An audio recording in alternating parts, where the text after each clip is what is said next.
I am Rachel, 32 years old. I am an ordinary housewife with a husband who is 3 years older than me and a son in daycare. Though I am a housewife, I also work hard at my job, having a very busy daily life. One day, there was a welcome party for new employees at my company, and I attended as well. On the way back from the party, I was suddenly stopped by a police officer. I had been obeying the speed limit and traffic lights, so I was puzzled as to why I was being stopped. However, I ended up being subjected to an outrageous false accusation by an extremely rude and unreasonable police officer. Normally, I don't usually attend company drinking parties. There are various reasons for this, but the fact that I still have a small child and the fact that I can't even handle a drop of alcohol are major factors. Consuming alcohol triggers such a strong physical reaction in me that it causes me considerable discomfort. However, this time it was the welcome party for new employees, and due to my position as a section chief, I felt obligated to attend. Furthermore, although it was originally planned for one of my subordinates to organize the event, since I'm always sober throughout these events due to my inability to drink alcohol, I volunteered to take on the role of organizer. I want my subordinates to enjoy drinking occasionally at such gatherings. Also, among my peers, there's a woman named Nicola who has an incredibly low alcohol tolerance but loves drinking and has the troublesome kinds of being a laughing and crying drunk. It has become somewhat of my responsibility as a colleague and friend to ensure she gets home safely. So once again, I refrained from drinking any alcohol this time.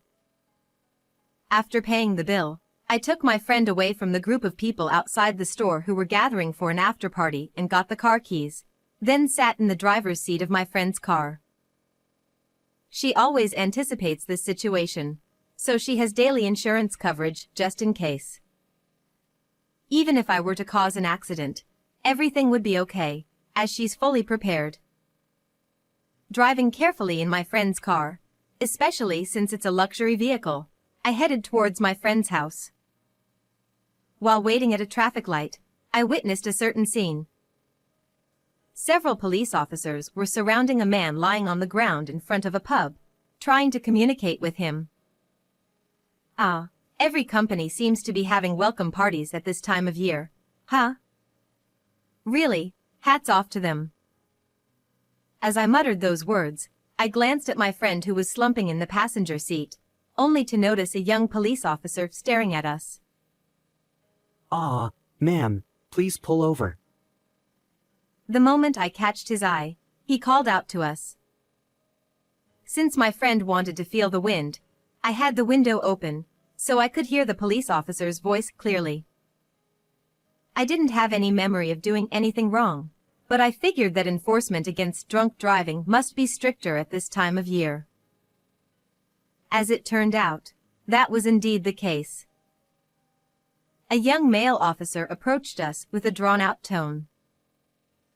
As part of the campaign against drunk driving this month, I had to stop and talk to you. Given that my friend in the passenger seat seemed off, he decided to talk to us. Additionally, as part of the campaign against drunk driving, the officer mentioned conducting an alcohol test just to be sure. This was all expected, and since I hadn't consumed a drop of alcohol, I agreed to the test. However, at this point, an unexpected event occurred. Yeah, you there, blow into this device. The young officer who had looked at my test result with a puzzled expression suddenly turned to my friend and told her to blow into the breathalyzer. My friend wasn't the one driving, and it was obvious that she was drunk. There was no reason for her to be tested, yet I couldn't understand why the officer insisted on it. Moreover, this was the first time I had experienced something like this, so I could only watch in astonishment as the young officer interacted with my friend. Without understanding the situation, my friend, who was completely out of focus, obediently blew into the device, resulting in a reading of over 0.25 milligrams on the breathalyzer, as expected. Upon seeing the result, the officer looked at me with a smirk and said, "Ah, this is drunk driving. Your license will be suspended. Understand? Suspension." The officer insisted that the breathalyzer result of my friend, who was sitting in the passenger seat, was mine and accused me of drunk driving. Of course I couldn't accept such an outrageous accusation and asserted that I hadn't been drinking. However, the young officer raised the corner of his eye and said, "You're being noisy. If you refuse to follow police instructions, I'll arrest you for obstructing official duties on the spot." He threatened me. Thinking that such behavior shouldn't be tolerated, I protested vehemently.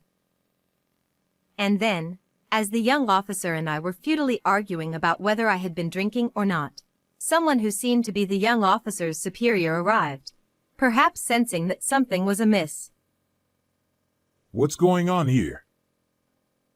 Upon hearing the supervisor's words, the young officer's expression got soured, and he reported that I was lying about not drinking and driving.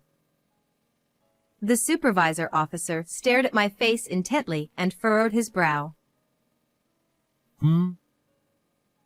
It was obvious. I hadn't been drinking, and, from my appearance, it was clear that I was sober. Indeed, the initial test result showed almost 0 milligrams. However, since the supervisor officer didn't witness the entire situation, he was at a loss for how to proceed and requested another test to be conducted in front of him. Just when I thought I would finally be released, the young officer, feeling that things weren't going his way, unbelievably claimed that my friend was carrying suspicious drugs. The reason for my friend's strange behavior, according to the young officer, wasn't due to intoxication but rather hallucinogenic effects. Not stopping there, he accused me of intending to harm my friend, casting unwarranted suspicion, and the situation spiraled out of control into a completely unexpected direction. Since my friend wouldn't do anything like that, and there was no evidence to support such a sudden accusation, it was painfully obvious that the young officer was just fabricating a lie out of thin air. However, in order to be thorough, the supervisor officer requested to inspect both my belongings and the inside of the car. Reluctantly, I agreed to undergo the inspection of my belongings. Then, the young officer discovered a bag containing a mysterious white powder peeking out from the side compartment of the car. The moment he saw it, he had a triumphant expression on his face. "This is definitely drugs," he exclaimed excitedly. Even the supervisor officer was pondering the situation. Honestly, since it belonged to my friend, I had no idea what it was, and she was still drunk, looking drowsy that her head was niddle-noddle. Moreover, because my friend was the owner of the car, without her permission, the police couldn't conduct an internal search. We were given the option to accompany the officers to the police station or, if we refused, they would request a search warrant. Furthermore, as the young officer loudly declared, "It's drugs," other officers who were dealing with a drunken man lying by the roadside also gathered, making the situation even more chaotic. Caught in a situation where nothing made sense anymore, the young officer began to make a fuss about arresting us on the spot. Feeling like things were getting out of control. "All right then. Shall we go to the police station?" I responded more calmly than I thought.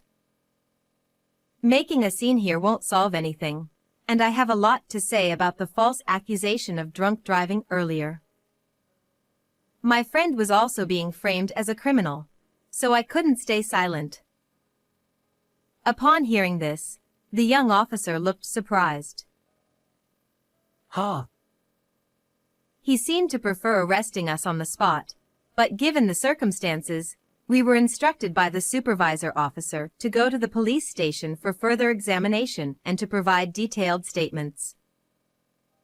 As soon as we arrived at the police station, I underwent another alcohol test in the presence of many officers to prove my innocence.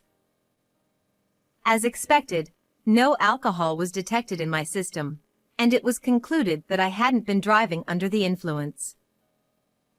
The young officer who had accused me was scolded by his supervisor for his behavior. As I sighed in relief, the young officer began to make excuses, such as the machine was broken or I didn't blow into the device correctly. In the end, he resorted to fabricating lies, such as accusing me of attempting to steal belongings from my intoxicated friend. The other officers seemed to understand that these were lies, but the young officer was too agitated and uncontrollable. We left the pub at 9:30 p.m., and it's already past 10 p.m. I told my husband that I would be home by 11 p.m., but it seems impossible now, and I'm starting to get frustrated. My friend was getting sober, noticing something's wrong, and was checking what's happening. We are innocent. Please apologize. I demanded an apology from the angry young officer. Are you threatening me? But he became defensive. At that moment, the anger I had been holding back surged over me. Enough is enough. My loud voice echoed through the police station, bringing a momentary silence. My friend also looked up in surprise at the sound of my voice. I rarely raise my voice like that, so it must have been startling for them. Even when my subordinates make big mistakes, I've never shouted like this before. But right now, there's no time for such thoughts. I was falsely accused of drunk driving and nearly arrested, and my friend was even suspected of using suspicious drugs, leading to the situation where we had to come to the police station late at night. It's all because of that unreasonable young officer who does nothing but lie. I can't stand the fact that someone like him abuses the power of the state as a police officer and acts so arrogantly. I strongly felt that he must be held accountable. Phew, it seems you're prepared. I won't hold back anymore. I stood in front of the young officer and asked, "What's your intention in trying to make a false charge against us?" He probably thought that since we're just two women and one of us was drunk, he could easily get away with making things up, right? But that's not going to happen. Then, the young police officer, perhaps defiant, responded boldly. I simply conducted the test as part of the Drunk Driving Prevention Month. The fact is, there were suspicious drugs. You're the one who caused a scene, so why should I be blamed for this? His resolute attitude caught me off guard. But I couldn't let myself be overpowered here, so I raised my voice just as much. Then why did you test my friend and lie that I was drinking after you realized I wasn't driving under the influence? Can you explain that thoroughly? My words caused a stir around us. The young officer, not willing to back down. Do you have any proof that I lied? He still continued denying everything. As I pondered how to recreate the situation. Our car has a dashcam that also records the interior. Could you check that, please? Nicola hesitantly spoke up. It turns out, she had invested in a high-quality dashcam for the luxury car. She chose such a product not only for security but also to capture any incidents that might occur inside the car. She believed this could serve as evidence. My friend mentioned that she doesn't remember the incident because she was too intoxicated at the time, but she believed me and trusted that I wouldn't lie. She also said she would explain about the car interior inspection and the drugs in question. Although she was intoxicated until a while ago, this situation seemed to have sobered her up to some extent. The situation suddenly shifted, with the officers bustling around for inspections and whatnot. Then, the young officer exclaimed, Such heinous criminals should be arrested on the spot. surely, even if he found himself in a disadvantageous situation, he must have felt he couldn't back down anymore. In response, I protested once again. Please tell me the reason for the arrest. What are the charges? Upon hearing that, the young officer stumbled over his words and fell silent. There wasn't a single reason they could arrest us. In such a situation, the only option left might be an on-the-spot arrest, but we weren't causing any trouble, and we were complying with the voluntary inspection. The other officers, who were beginning to realize that the young officer was lying, were trying to calm him down. We need to confirm the facts first. However, they were sending looks of either disbelief or coldness. The young officer started trembling and eventually burst into tears at that. Afterward, we underwent questioning and inspections at the police station for a while, and before we knew it, about an hour had passed. Thanks to my friend's cooperation, things proceeded smoothly. Regarding the white powder, it's just allergy medicine for hay fever. See, it's pollen season, right? I've always had severe allergic rhinitis, so I always carry it in my car or bag. My friend explained it that way. The name of the medicine's ingredients was printed small at the bottom of the bag, and just to be sure, we had it tested, but as expected, it came back negative. Since there was nothing suspicious found during the car search, and I was the one driving, we were able to completely prove our innocence. Regarding this, I received an apology from his supervisor. I sincerely apologize for the significant inconvenience caused on this occasion. It's late today, so I'll visit with the director tomorrow to offer our apologies once again. However, the young officer still refuses to admit his wrongdoing and insists. This must be some kind of mistake. There must be some oversight. I couldn't stand it any longer. If you insist on that, then let's go to court. Insulting me, threatening me, negligence of duty, and fabricating information. Let's leave it to the law to decide which side is right, as befits a nation governed by the rule of law. With that, even the young officer couldn't say anything more. Just when I thought we were finally free, it was almost midnight, and as I exchanged glances with my friend, I let out a deep sigh.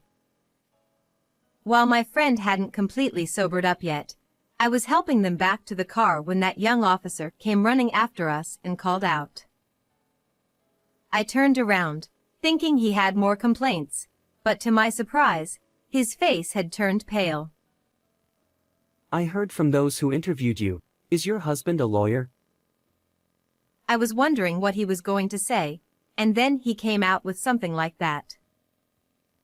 Yes, that's right. I'll tell my husband everything about this incident, and we will definitely sue you. He then grabbed my clothes and pleaded with me. I won't do it anymore. Actually, there's a personal quota I need to meet, so I had no choice but to do such things. The young officer then confessed the real reason for his actions. It's infuriating to think that we were detained for nearly 2 hours for such a ridiculous reason. I couldn't care less about your quota. What's more concerning is the fact that the police are causing trouble for innocent civilians and even fabricating charges. What's going on here? I raised my voice and pushed away the young officer's hand. I thought I might be accused of obstructing official duties, but given the circumstances, the young officer, on the verge of tears, remained silent and looked down. Ignoring the young officer, we turned on our heels and drove away.